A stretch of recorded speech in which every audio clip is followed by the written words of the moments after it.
ओम शांति। आज 7 अगस्त 2024 की बाबा की साकार मुरली है। मुरली के महावाक्य हैं, मीठे बच्चे, याद की यात्रा से ही तुम्हारी कमाई जमा होती है। तुम घाटे से फायदे में आते हो, विश्व के मालिक बनते हो। प्रश्न है, सत का संग तारे कुसंग बोरे, इसका अर्थ क्या है?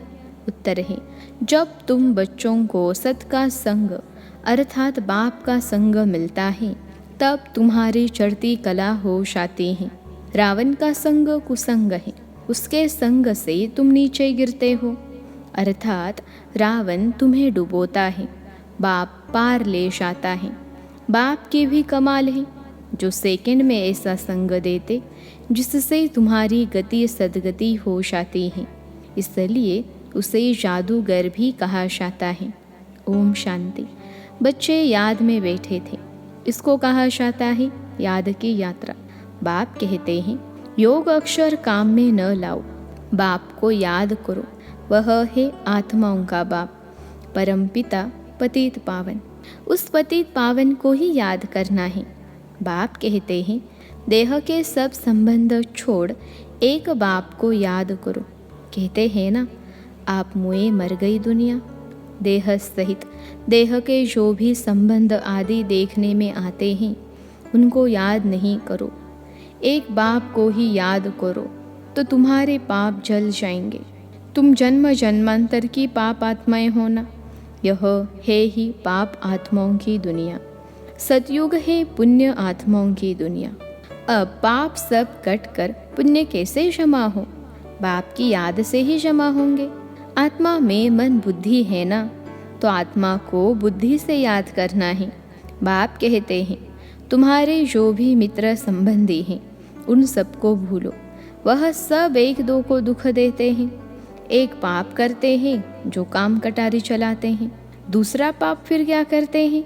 जो बाप सर्व का सद्गति दाता है, बच्चों को बेहद का सुख देते हैं, अर्थात स्वर्ग का मालिक बनाते हैं, उसे सर्वव्यापी कह देते हैं। यह पाठशाला है, तुम आए हो यह पढ़ने। यह लक्ष्मी नारायण है तुम्हारी एम ऑब्जेक्ट, और कोई ऐसे कह न सके। तुम जानते हो, अभी तुमको पवित्र बन पवित्र दुनिया का मालिक बनना है। हम ही विश्व के मालिक थे, पूरे 5000 वर्ष हुए। देवी देवता विश्व के मालिक हैं न, कितना ऊंच पद है। जरूर यह बाप ही बनाएंगे। बाप को ही परमात्मा कहते हैं। उनका असल नाम है शिव, फिर बहुत नाम रख दिए हैं। जैसे बॉम्बे में बबुलनाथ का मंदिर है, अर्थात कांटों के जंगल को फूलों का बगीचा बनाने वाला है। नहीं तो उनका असली नाम एक ही शिव है। इनमें प्रवेश करते हैं तो भी नाम शिव ही है। तुमको इन ब्रह्मा को याद नहीं करना है, यह तो देहधारी है। तुमको याद करना है विदेही को। तुम्हारी आत्मा पतित बनी है, उनको पावन बनाना है। कहते भी हैं, महान आत्मा पाप आत्मा। महान परमात्मा नहीं कहते हैं। अपने को परमात्मा व ईश्वर भी कोई कह न सके। कहते भी हैं महात्मा पवित्र आत्मा।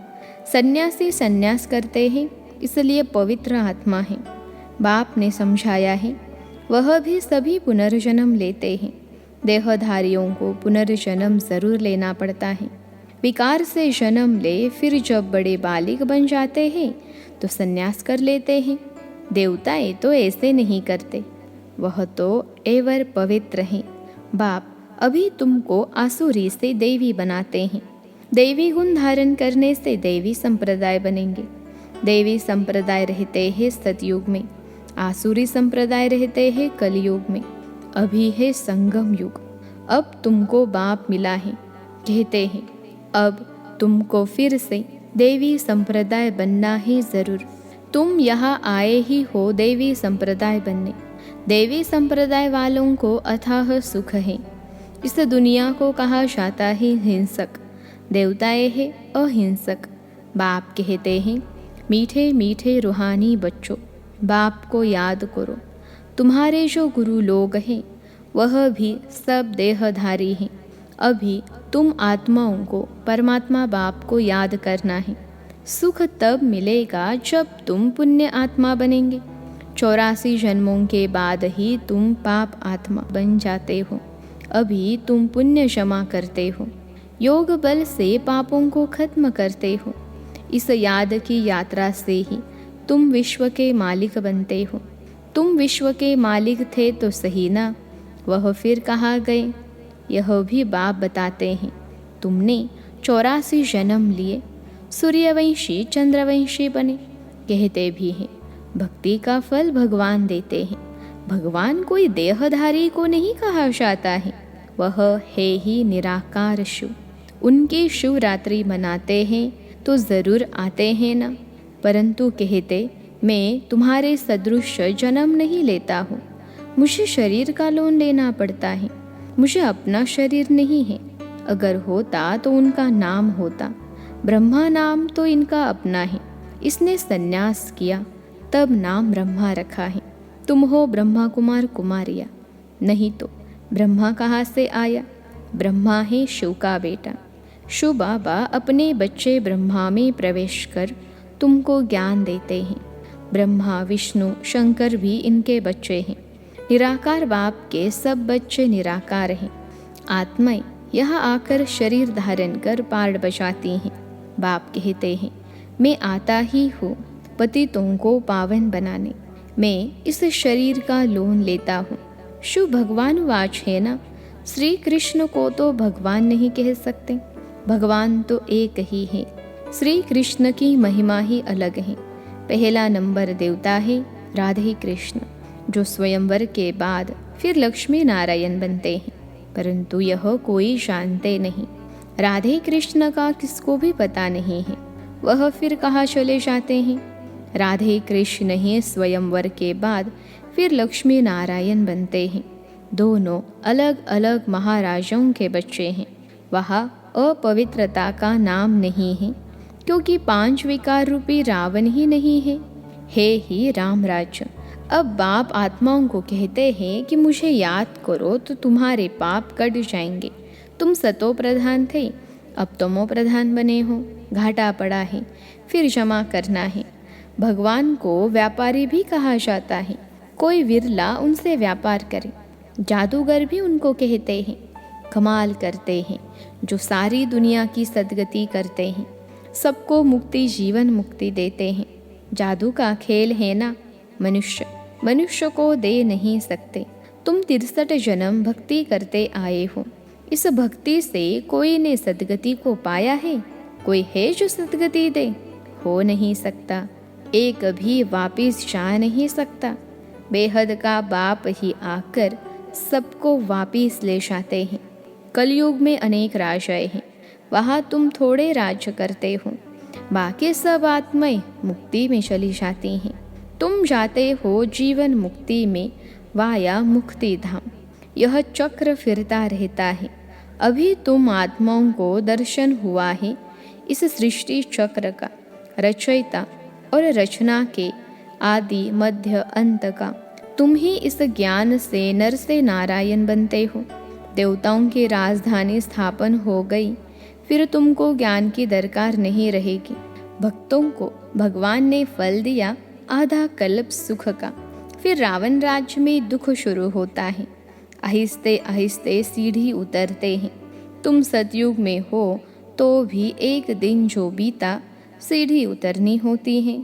तुम 16 कला संपूर्ण बनते हो, फिर सीढ़ी उतरते ही रहते हो। सेकेंड बाय सेकेंड टिक टिक होती है, उतरते ही जाते हैं। समय बीतते बीतते इस जगह आकर पहुँचे हो, वहाँ भी तो ऐसे ही घड़ियाँ बीतती जाएगी। हम सीढ़ी चढ़ते हैं एकदम फट से, फिर सीढ़ी उतरनी है जू मिसल।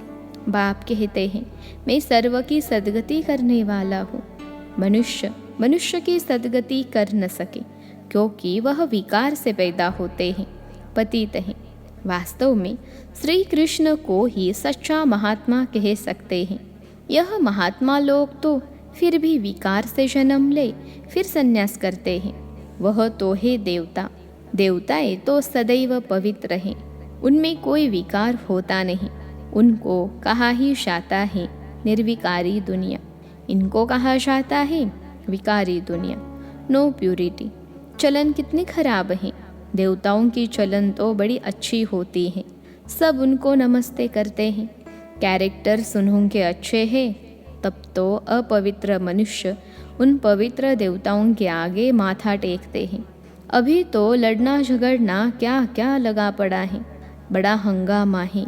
अभी तो रहने की भी जगह नहीं, चाहते हैं मनुष्य कम हो, परंतु यह तो बाप का ही काम है। सतयुग में बहुत थोड़े मनुष्य होते हैं, इतने सब शरीरों की होलिका हो जाती है, बाकी सब आत्माएं चली जाती है अपनी स्वीट होम। सजाएं तो नंबरवार भोगते हैं जरूर।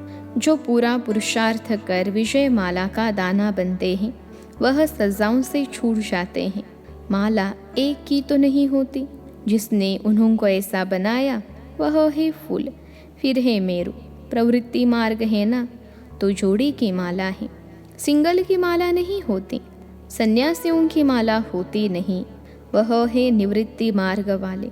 वह प्रवृत्ति मार्ग वालों को ज्ञान दे न सके। पवित्र बनने लिए उनका है हद का संन्यास, वह है हठ योगी। यह है राजयोग। राजाई प्राप्त करने के लिए बाप तुमको यह राजयोग सिखलाते हैं। बाप हर 5000 वर्ष बाद आते हैं। आधा कल्प तुम राजाई करते हो सुख में, फिर रावण राज्य में आहिस्ते आहिस्ते तुम दुखी हो जाते हो। इसको कहा जाता है सुख दुख का खेल। तुम पांडवों को जीत पहनाते हैं, अब तुम हो पंडे, घर जाने की यात्रा कराते हो। वह यात्राएं तो मनुष्य जन्म जन्मांतर करते आए हैं, अब तुम्हारी यात्रा है घर जाने की। बाप आकर सबको मुक्ति जीवन मुक्ति का रास्ता बताते हैं। तुम जीवन मुक्ति में, बाकी सब मुक्ति में चले जाएंगे। हाहाकार के बाद फिर जय जयकार हो जाती हैं। अभी है कलयुग का अंत, आफतें तो बहुत आने की हैं। फिर उस समय तुम याद की यात्रा में रह नहीं सकेंगे, क्योंकि हंगामा बहुत हो जाएगा। इसलिए बाप कहते हैं अब याद की यात्रा को बढ़ाते जाओ तो पाप भस्म हो जाए, और फिर जमा भी करो, सतो प्रधान तो बनो। बाप कहते हैं मैं हर कल्प के पुरुषोत्तम संगम युग पर आता हूँ। यह तो बहुत छोटा सा ब्राह्मणों का युग है। ब्राह्मणों की निशानी चोटी होती है। ब्राह्मण देवता क्षत्रिय वैश्य शूद्र, यह चक्र फिरता ही रहता है। ब्राह्मणों का बहुत छोटा कुल होता है। इस छोटे से युग में बाप आकर तुमको पढ़ाते हैं। तुम बच्चे भी हो तो स्टूडेंट भी हो, फॉलोअर्स भी हो, एक के ही हैं। ऐसा कोई मनुष्य होता नहीं जो बाप भी हो, शिक्षा देने वाला टीचर भी हो, सृष्टि के आदि मध्य अंत का ज्ञान देता हो, फिर साथ में भी ले जाए। ऐसा कोई मनुष्य हो न सके। यह बातें अभी तुम समझते हो। सतयुग में भी पहले पहले बहुत छोटा झाड़ होता है, बाकी सब शांति धाम में चले जाएंगे। बाप को कहा जाता है सर्व का सदगति दाता। बाप को बुलाते हैं हे पतित पावन बाबा आओ। दूसरे तरफ फिर कहते परमात्मा कुत्ते बिल्ली पत्थर ठीक कर सब में है। बेहद का बाप का अपकार करते हैं। बाप जो विश्व का मालिक बनाते उनको डिफेम करते हैं। इसे ही कहा जाता है रावण का संग दोष। सत का संग तारे कुसंग डुबोए। रावण राज्य शुरू होता है तो तुम गिरने लग पड़ते हो। बाप आकर के तुम्हारी चढ़ती कला करते हैं। बाप आकर मनुष्य को देवता बनाते हैं तो सर्व का भला हो जाता है। अभी तो सब यहाँ है, बाकी जो भी रहे हुए हैं वह आते रहते हैं। जब तक निराकारी दुनिया से सब आत्माएं आ जाएंगी तब तक तुम इम्तहान में भी नंबरवार पास होते जाएंगे। इनको कहा जाता है रूहानी कॉलेज। रूहानी बाप रूहानी बच्चों को पढ़ाने आते हैं। रावण राज्य आया तो फिर शरीर छोड़ अपवित्र राजा बने और पवित्र राजाओं के आगे माथा टेकने लगे। आत्मा ही पतित अथवा पावन बनती है। आत्मा पतित तो शरीर भी पतित मिलता है। सच्चे सोने में खाद पड़ती है तो खाद का जेवर हो जाता है। अब आत्मा से खाद निकले कैसे? योग अग्नि चाहिए, उनसे तुम्हारे विकर्म विनाश हो जाएंगे। आत्मा में चांदी तांबा लोहा पड़ गया है, यह है खाद। आत्मा सच्चा सोना है, अब झूठी बन गई है, वह खाद निकले कैसे? यह है योग अग्नि। ज्ञान चिता पर बैठे हो, आगे थे काम चिता पर। बाप ज्ञान चिता पर बिठाते हैं, सिवाय ज्ञान सागर बाप के और कोई ज्ञान चिता पर बिठा न सके। मनुष्य भक्ति मार्ग में कितनी पूजा करते रहते हैं, लेकिन किसको जानते नहीं। अभी तुम सबको जान गए हो, तुम सब देवता बनते हो तो फिर पूजा की बात ही खत्म हो जाती है। जब रावण राज्य शुरू होता है तब भक्ति शुरू होती है। अच्छा, मीठे मीठे सिखलते बच्चों प्रति माता पिता बाप दादा का याद प्यार और गुड मॉर्निंग। रूहानी बाप की रूहानी बच्चों को नमस्ते। हम रूहानी बच्चों की सिखलते रूहानी माता पिता बाप दादा को याद प्यार गुड मॉर्निंग और नमस्ते बाबा नमस्ते। धारणा के लिए मुख्य सार पहली पॉइंट है, सजाओं से मुक्त होने के लिए विजय माला का दाना बनने का पुरुषार्थ करना है। रूहानी पंडा बन सबको शांति धाम घर की यात्रा करानी है। दूसरी पॉइंट है, याद की यात्रा को बढ़ाते बढ़ाते सब पापों से मुक्त हो जाना है। योग अग्नि से आत्मा को सच्चा सोना बनाना है, सतो प्रधान बनना है। आज का वरदान है, हर घड़ी को अंतिम घड़ी समझ सदा एवर रेडी रहने वाले तीव्र पुरुषार्थी भव। हर घड़ी को अंतिम घड़ी समझ सदा एवर रेडी रहने वाले तीव्र पुरुषार्थी भव। विश्लेषण है, अपनी अंतिम घड़ी का कोई भरोसा नहीं है, इसलिए हर घड़ी को अंतिम घड़ी समझते हुए एवर रेडी रहो। एवर रेडी अर्थात तीव्र पुरुषार्थी। ऐसे नहीं सोचो कि अभी तो विनाश होने में कुछ टाइम लगेगा फिर तैयार हो जाएंगे। नहीं, हर घड़ी अंतिम घड़ी है, इसलिए सदा निर्मोही निर्विकल्प निर्व्यर्थ, व्यर्थ भी नहीं। तब कहेंगे एवर रेडी। कोई भी कार्य रहे हुए हो, लेकिन अपनी स्थिति सदा उपराम हो, जो होगा वो अच्छा होगा। आज का स्लोगन है, अपने हाथ में लौ उठाना भी क्रोध का अंश है। अपने हाथ में लौ उठाना भी क्रोध का अंश है। अच्छा, ओम शांति।